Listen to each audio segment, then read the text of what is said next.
Hey, Crime Salad listeners, welcome back to another episode of Crime Salad. My name is Ashley, and with me always is my partner in crime, Ricky. Hey, guys. Hey, so we have a list of patrons this week to shout out. Ricky, take it away. All right, we have so many. Shout out to this week's patrons. We have B. Morse, Kayla, Robin, Sigrador, Zoe, Jamie, Paula, Sarah, Danielle. I had to take a breath. That's a lot for us. I feel like that's really awesome. Thank you guys for your love and support always. And we actually noticed a few of you guys have been getting our exclusive stickers in the mail. Yeah, so I think it's set up right now. So there's a $3 tier. If you do that 3 months in a row, you get an exclusive sticker. So something a little cool. Yeah, and hopefully we can add a little bit more to that. We're going to focus on our Patreon a little bit more in the next few weeks. So, and we have just a little shout out for those of you who left us a 5-star review. We really appreciate the support for those of you who took the time to show us some love. Lately, we've been getting eaten alive a little, so a little bit. It really helps people like you find our show, and we just wouldn't. Gives us a pat on the back. Yeah, it gives us, it makes us feel good too. Warms our little hearts, especially when we get like a few 1-star reviews, and then those kind of hurt a little. They hurt a lot more than they probably should. Sad. All right, guys, so let's jump into this week's episode. In 1989, there were about 20,000 murders, but only 12,000 were solved. That's only a 60% success rate. And that number hasn't changed much in the last 30 years. You would think that with technology like DNA analysis and surveillance in more places, we'd be doing better. And of those unsolved crimes, few are solved years later. One of those 8,000 unsolved cases in 1989 was the disappearance of Jacob Wetterling. Unlike so many others, this cold case did get a resolution, but it wasn't until 27 years later. As a warning, this case references sexual abuse of children. Jerry and Patty Wetterling were the proud parents of 4 children: Amy, Jacob, Trevor, and Carmen. Though she was originally from Nebraska, Patty had grown up in St. Paul, Minnesota, and was raising her children in St. Joseph, Minnesota, a small town located near St. Cloud. Made up of about 6,000 people, St. Joseph, or St. Joe as the locals called it, seemed like a safe place to raise a family. And in 1989, Patty never thought twice about letting her kids play out in the front yard or ride their bikes around town. Jacob was Patty's second eldest child, born on February 17, 1978. Jacob was a spirited boy who loved sports, his family, and having fun. He would fish with his dad, loved the Raiders, and named his dog after his favorite running back, Marcus Allen. Full of energy at 11 years old, he played soccer, hockey, baseball, and football. In 1989, the Wetterling family was full of joy. Patty and Jerry were happy in their jobs. Their eldest daughter, Amy, was 13 and loving school. Their youngest, Carmen, was excited to learn and grow. And Jacob, 11, and Trevor, just a year younger at 10, were inseparable, confident, and the most happy-go-lucky kids you can meet. All of that changed on October 22nd, 1989. October 22nd, 1989. Was a chilly fall day, unlike any other day for the Wetterling family. But that night, Patty and Jerry were heading out to Clearwater, a town about 20 miles from St. Joe, to attend a party. Patty had the daughter of a neighbor come over to watch her 4 kids while they went out. But always looking for something fun to do, a bit before 8:30 p.m., Trevor and Jacob, along with Jacob's best friend, Aaron Larson, called their parents at their party to see if they could take their bikes over to the Tom Thumb convenience store and rent a video. Given that this was something that they did often, and that the Tom Thumb was less than 1.5 miles away, Patty and Jerry agreed, and the boys headed out on their bikes. After arriving, the boys looked through the aisles and decided on Naked Gun, a crime comedy starring Leslie Nielsen that had just been released earlier that year. Around 9 p.m., after checking out their movie, the boys hopped back on their bikes to take the same familiar route back to Trevor and Jacob's house. But when they were only a few blocks away from Jacob's house, a man walked out from a driveway and ordered them to stop. The man was wearing a stocking cap mask and holding a revolver in his hand. The boys couldn't see a single car nearby. The armed gunman yelled at the boys to throw their bikes into a nearby ditch and lay on the ground. Afraid, they did. Trying to reason with the man, they offered him the tape that they had just rented, which the masked man hid out of their hand. They shone their single flashlight in his direction, but he aggressively demanded them to stop, and they listened. One by one, he asked each boy their name and how old they were. Jacob and Aaron were 11 years old, both in the 6th grade. Trevor was 10, only in the 5th grade. After hearing their ages, the man told Trevor to run into the woods and not look back. He told them that if he turned around and looked back, that he would be shot. Young and terrified, Trevor obeyed. The man turned back to Aaron and Jacob and looked at them, deciding between them. After a moment, he instructed Aaron to run into the woods and not look back, just like Trevor. After running about 50 to 75 yards, Aaron and Trevor finally turned their back around to see if Jacob was with them. He was nowhere in sight, and panicked and terrified, the remaining boys made their way back to the Wetterling's home to let them know what had happened and that Jacob was no longer with them. With Patty and Jerry away at their party, the young babysitter ran next door to tell her father what Trevor and Aaron had shared. Her father, Merlin Jerzak, called the Wetterlings to share what had happened, and they promptly called 911. In the dispatch, he reports everything he can, frequently checking in with Aaron and Trevor to get the details. He tells the police dispatch operator that Jacob was wearing a red hockey jacket that had the words police department and his name printed on it in white letters. While on the phone with 911, Trevor had managed to calm down a bit for Merlin to pass the phone over to him to describe what had happened firsthand. Trevor described the man as large, wearing a nylon black mask with a deep voice that sounded like he had a cold. By 9:38, the first deputy of the Stearns County Sheriff's Office arrived at the house to learn more about what had happened. And then less than a half an hour later, a full search began of the surrounding area to find the 11-year-old boy, Jacob Wetterling.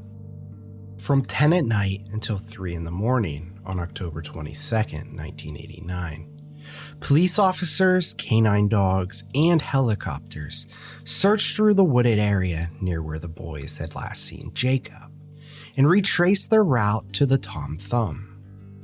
Over the next 2 days, the search expanded to include the FBI and a profiler, who labeled Jacob's abductor as likely a white loner with a physical deformity, who committed to a similar crime in the past. Their search of the area turned up tire tracks and shoe prints, which they hoped could lead them towards a primary suspect. But slowly, days passed with little news about Jacob. The Stearns County Sheriff speculated that Jacob was already dead, and the investigators were certain that his kidnapping was done by a sexual offender. By October 27th, the national news was reporting on Jacob's disappearance. A reward of $100,000 was being offered from business leaders in and around the St. Paul area, and the National Guard had been activated to help search a 700 square mile area around the Wetterling's home. With national attention, thousands of tips came in, but there was nothing concrete enough to bring Jacob home. From the investigation, police learned that a man was seen lurking around near the Tom Thumb that the boys had gone into on the night that Jacob was taken. Using eyewitness descriptions, they compiled a sketch of this man to share with the public. A week later, they released 2 more sketches of possible men who could have been involved with Jacob's case. one of the men who was seen talking about the abduction in the Tom Thumb, and another who was thought to be involved with an abduction of a boy in New Brighton, a suburb near Minneapolis. But even when these sketches were compiled, and a new single description of Jacob's possible capture was released at the end of November of 1989, nothing new came out. With Jacob having been gone for over a month, the FBI and Stern County Sheriff's Department's dedication to the case began to dwindle. Though they had found little information that could help them locate Jacob, investigators were considering that Jacob's kidnapping was connected to a sexual assault that had occurred 9 months prior. Jared Sherrill, who was 6 days away from turning 13, was walking home from ice skating on January 13th, 1989, when a car pulled up next to him and the driver pointed a gun at Jared, demanding him to get inside. The driver told Jared not to look back or he would be shot. The man drove the car down a dark gravel path and sexually assaulted Jared in the back seat. After the attack, Jared was let out of the car, free to go. Jared was assaulted in Cold Spring, a town less than 10 miles from where Jacob was kidnapped. Besides the close proximity to Jacob's abduction, Jared described his attacker to what Trevor and Aaron reported, a larger man with a raspy voice who gave the same command while brandishing a gun. The main difference was that Jared's attacker wasn't wearing a mask. Jared, only 13 years old, tried his best to recount as many details of his assault to the police in order to help them find Jacob. He provided his own sketch of the man and sat through countless interviews with police. But as he was only 13 and suffering deeply from his own trauma, the demand from the investigators for answers he couldn't provide eventually grew to be too much, and the Sherrill family moved to a farm near Painesville, Minnesota, to find some peace. As weeks turned into months, police grew no closer to finding Jacob Wetterling, only finding more cases of sexual assault of young boys by an adult male in nearby towns. With the growing network of cases, the Stearns County Sheriff's Office finally found a possible suspect, Danny Henrik. Danny was born in 1963 and had spent his whole life in Painesville with his parents and 2 brothers. He had dropped out of high school, had a record of drunk driving and burglaries, and had spent time in the early 1980s in the Minnesota National Guard before being honorably discharged in the 1990s. What led investigators to Danny Henrik isn't entirely clear, but in January of 1990, he was interviewed multiple times, DNA samples were gathered, and the tires on his car were analyzed. In all interviews, Danny denied knowing anything about what happened to Jacob or being responsible for Jared Sherrill's attack. Over the course of the month, investigators continued to look for evidence connecting Danny to the crimes by searching his home, placing him in a lineup, and having Jared get back into the very car that they believed he was attacked in only a year earlier. By February of 1990, though the task force dedicating to finding Jacob was reducing their efforts, Danny Henrik was arrested for Jared's assault after a fiber from Jared's clothing was believed to match a fiber from the car that Danny owned. But after less than a day, all of the charges against Danny Henrik were dropped. He was a free man. Even though it was quickly becoming years since the day Jacob was taken, the Wetterling family remained hopeful that their son would return home safe. They refused to change their home phone number in case Jacob would call, and had no intentions of ever moving in case he somehow found his way back. Over the years, there was much turnover in the Stearns County Sheriff's Department, which continued to detract from the efforts to find Jacob. The Wetterling family channeled their pain into activism, establishing the Jacob Wetterling Foundation, an organization dedicating to ending child abuse of all forms, and campaigned to get the Jacob Wetterling Crimes Against Children and Sexually Violent Offender Registration Act and Child Safety Act passed. This law, once passed, established that those convicted of a sexually violent felony against a minor had to register with the police for 10 years after release from prison, parole, or probation. By 2004, it had been 15 years since Jacob Wetterling was abducted in front of his brother and best friend from St. Joe, Minnesota. With new administration in the police department, those still working on Jacob's case found a new primary suspect, Dan Razier, a neighbor to the Wetterlings, whose house was right near where Jacob was abducted. Dan was a band and music teacher in his mid-30s at the time of Jacob's disappearance, who lived a quiet life on a farm in St. Joe. Dan had spent his whole life living on that farm, having inherited from his parents after returning from school. He worked in the Rocori School District for years and was well liked. Despite living near each other for years, the Razier and Wetterling families didn't know each other well. On October 22, 1989, Dan was home alone for the night.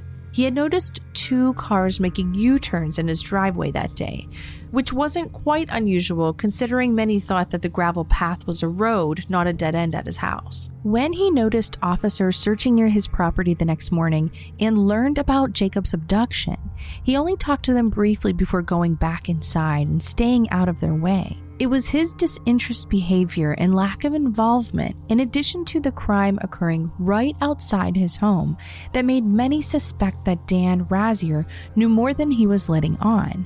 To clear his name in the initial days of the investigation, Dan had agreed to a lie detector test and was hypnotized. When that turned up nothing, police seemed to stop considering him a suspect. But in 2004, an anonymous confession came in that a man had driven his car through the crime scene right after Jacob was taken. Police assumed that the man who had taken Jacob was on foot and that given Dan's proximity to the abduction, they believed he was guilty. Dan's life began to get turned upside down as police had him sit through intense questioning and search through his family's farm multiple times, digging up land and taking anything they thought could be connected to Jacob. Despite not finding any evidence connecting Dan Razier to Jacob, they declared him a person of interest in 2010. Because of this, Dan, who denied any involvement, lost work, was harassed throughout town, and saw his family's home turned upside down. In July of 2015, the Minnesota Bureau of Criminal Apprehension made a startling find from the wrist of a sweatshirt that Jared Sherrill had worn during the attack over 25 years earlier.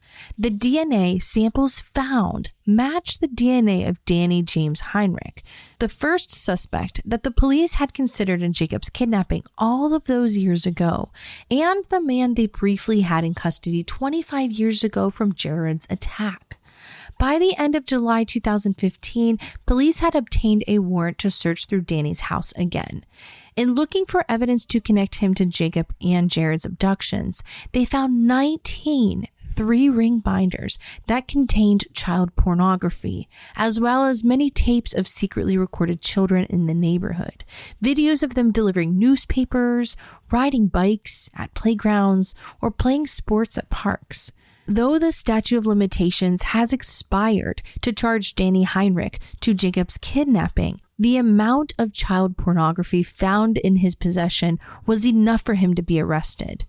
In order to lessen the sentence so that he would be only charged with the pornography, Danny Heinrich admitted to the truth. He was the man who had abducted Jacob in October of 1989. And he told investigators that he had killed Jacob Wetterling only a few hours after kidnapping him that night. At the end of August in 2016, 27 years after Jacob's abduction, Danny Heinrich brought police to the place where he had buried Jacob Wetterling, a spot on a farm about 30 miles away from St. Joseph, but only a short distance from where Danny had lived in Painesville. In court on September 6th, Danny Heinrich recounted the horrible night that changed the course of so many lives. On October 22nd, 1989, he had been driving down the road when he noticed Jacob, Trevor, and Aaron pass by on their bikes. Setting his sights on them, he pulled in Dan Razier's driveway to turn around and wait for them to come back on their way home. When they finally did about 20 minutes later, Danny put on a mask, got out of his car, grabbed his gun, and confronted them. This part we know from Trevor and Aaron's accounts.